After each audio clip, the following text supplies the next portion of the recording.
Ճանաչել եմ Գրիգին, Էրիկին ու Արմենին, այս նկարում էլ երևում է, որ իրանք միշտ իրար հետ են էլի։ Շատ հազվադեպ է լինում, որ նկարներում իրանք առանձին լինեին։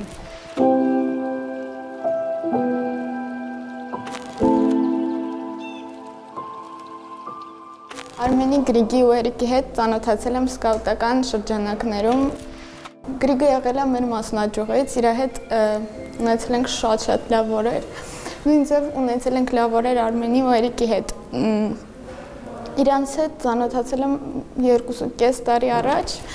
բայց շատ անմիջական էին ու մի անգամից ենք մտերմացել։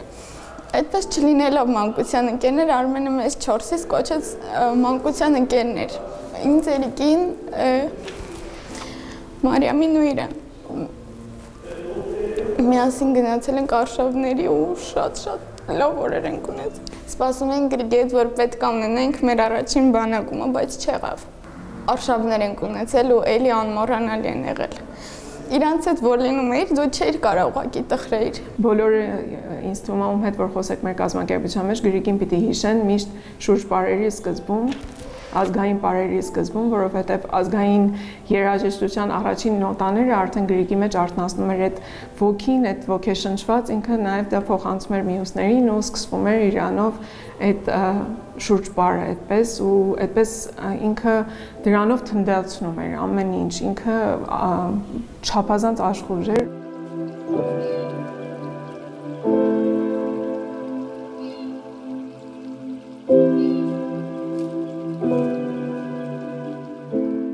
Էրիկը այն անձանցից է եղել, այն սկաուտներից է եղել, որ ցանկացած միջոցառման ժամանակ, եթե մեզ պետք է եղել սկաուտական շարքեր, որովհետև գիտեք, որոշակի միջոցառումների ժամանակ պաշտոնական մասով իրենք են ներկայանում, սկաուտները իրենց տարազներով եւ այլն, առանց երկմտելու ու առանց անգամ հարցի պատասխանին սպասելու, ես կարող եի Էրիկի անունը նշել այդտեղ։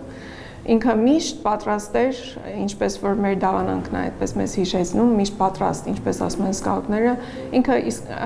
ամբողջությամբ մարմնավորում էր այդ միշտ պատրաստ վիճակը։ Ինքը միշտ այդտեղ էր, որտեղ պետք էր։ Եղբայր Էրիկից կարող եմ մի քիչ պատմել, ինքը մեր գայլիկ պատասխանատուներից էր, մի յուրահատուկ կապ ուներ փոքր երեխաների հետ ավելի, միշտ փոքրերի հետ է ինքը աշխատել։ Երեխաները իրեն շատ էին սիրում, հիմնական դրա համար էինք մենք իրան փոքրերի հետ դնում, խաղում էր երեխաները զբաղեցնում, նույնիսկ հոմետմենից սկաուտությունից դուրս փորձում էր կապը պահպանել երեխաների հետ ու միշտ փորձում էր երեխաներին իրեն որպես օրինակ ծառայեցնել, այսինքն ինքը փորձում էր այդ ամենալավ ու ամենասքանչելի օրինակը լիներ երեխաների համար։ Էրիկը իմ եղբայրն է եղել, մենք ընտանիքներով շատ մոտ ենք եղել, մանկությունից իրար հետ ենք մեծացել։ Երոն սաղին օգնել է միշտ, երոն շատ բարի տղա է եղել, ծանոթ անծանոթ ինքը միշտ բոլորի կողքին է եղել։ Ինքը ձմերուկը քարտով կտրում էր, այդ բանկային քարտով ինքը կտրում էր ու այդտենց դեպքեր եղել է նույնը հենց իրար հետ գնացել ենք ինչ-որ միտեղ ինքը իրանք բակում մի հատ բիսեդկա կար, հենց ինքն էր սարքել բիսեդկան, աթոռները, սեղանները ու մենք ամեն երկում որ իրար հետ ենք գնում, գնում ընդ նստում էինք, սենց նայում ենք երկնքին ու ուրախանում էինք իրար հետ ամենալավ հիշողությունը այս մեր Արմենը ու Էրիկը, որ իրար հետ շատ մոտ էին, հակապատկերներ էին իրար, Էրիկը միշտ լուրջ, իսկ Արմենը միշտ սենց ժպտեր է, պատերազմի օրերին, որ խոսում էինք Արմենի հետ, մոտ 30 օր խոսել ենք իրար հետ, ամեն օր զանգում էր, անգամ այդ օրերին ինքը շատ ուրախ էր, ինքը փոխանակ ես իրան հանգստացնեի կամ ասեի, որ ամեն ինչ լավ ինքն էր զանգում էր ու պատմում էր, հանելուկներ էր ասում, չգիտեմ, ասում էր, խորհուրդ էր տալիս, որ գիրք կարդամ, անընդհատ հարցնում էր, Էրիկից էլ էր հարցնում շատ, բայց այդ ժամանակ արդեն Էրիկը չկար, չէինք ասել իրան, մինչև վերջին օրը չի իմացել, որ Էրիկը չի եղել, որ խոսում էինք Արմենի հետ, ոչ մի վայրկյան չէինք կասկածում, որ ինքը հետ է գալու, ինչ ասում էի, ասում էր, կգամ կասեմ, կամ որ ինձնից բան էր հարցնում, ես էլ նույն ձևով ասում էի, կգաս կպատմեմ քեզ, ինքը զոհվեց պայմանագրից մի օր առաջ ամսի 8-ին։ Առաջին օրը, որ խոսեցի հետը, շատ էի մտածում, որ ինքը չի պատասխանի կամ ինչ-որ բան իրան եղած կլինի, բայց չէ, զանգեցի ու իրան երբ որ հարցնում էի դու ո՞նց ես, ինքը չէր ասում լավ եմ, նորմալ, ինքը միշտ ասում էր գերազանց։ Եթե ես 2016 թվականի ապրիլյան պատերազմը մի փոքր թեթև եմ տարել ու ես փոքր եմ եղել, հարազատ բարեկամ չեմ կորցրել, ուրեմն 2020 թվականի պատերազմը ինձնից խլեց իմ ընկերներին ու երջանիկ լինելու այդ մի փոքր հույսը։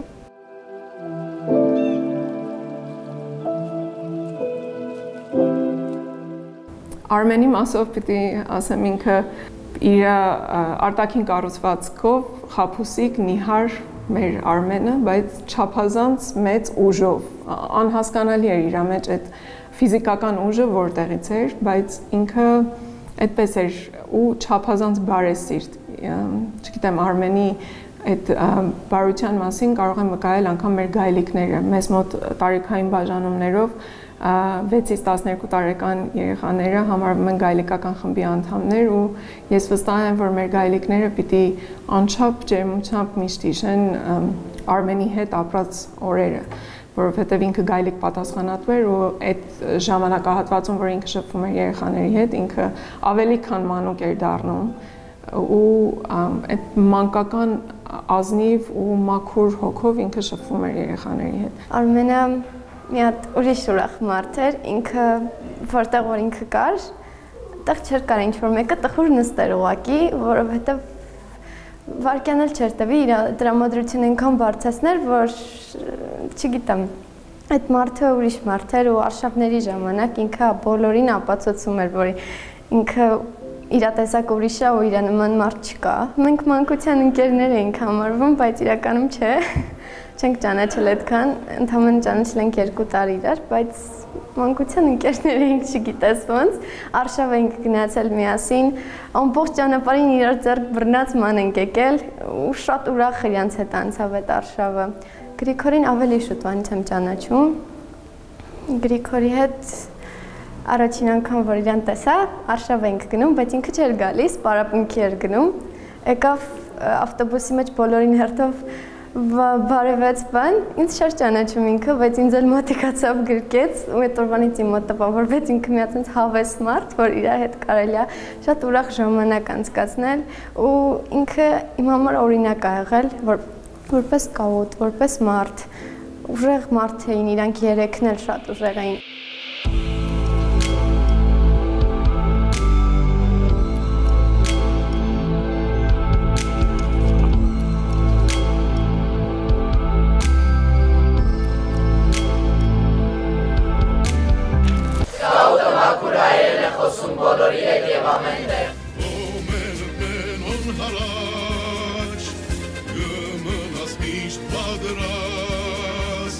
Հոմենաթմենի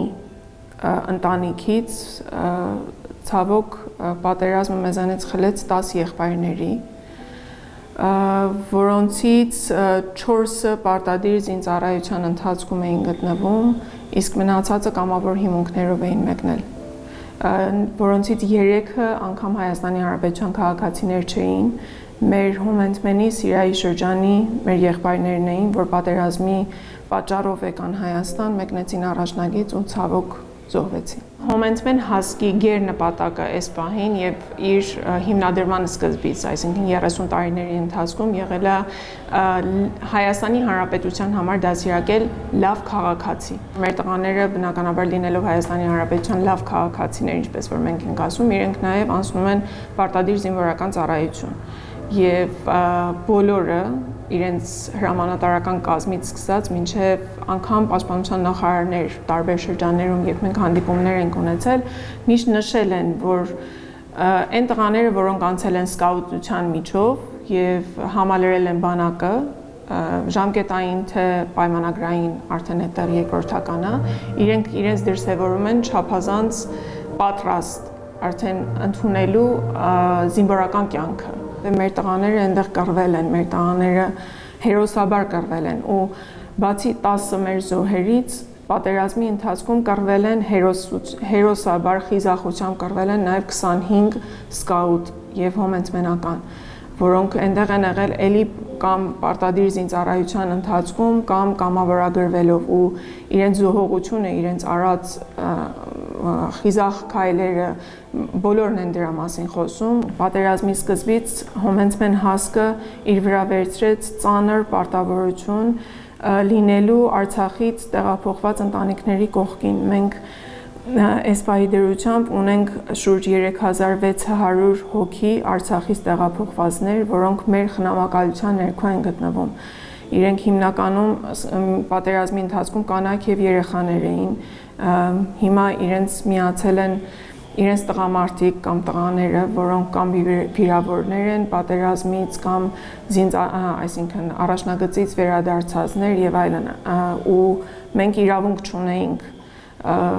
կանգ առնելու, որովհետեւ իրենց տրվելիք օժանդակությունը կանգ չի առնում։ Ու այդ ծրագիրը իրականացնում ենք մենք մեր սկաուտների միջոցով։ Չնայած դրա համար մեծ աջակցություն ենք ստանում հոմենտմենի աշխարհասփյուռ մեր քույրերից եւ եղբայրներից իրենց ներդրումներով, բայց հիմնական աշխատանքը այստեղ Հայաստանում կատարվում է մեր սկաուտների միջոցով։ Ես երբ խոսում եմ մեր սկաուտների հետ, որոնք երիտասարդ են ու իրենց համար անհասկանալի է այդ բոլորը, որովհետեւ իրենք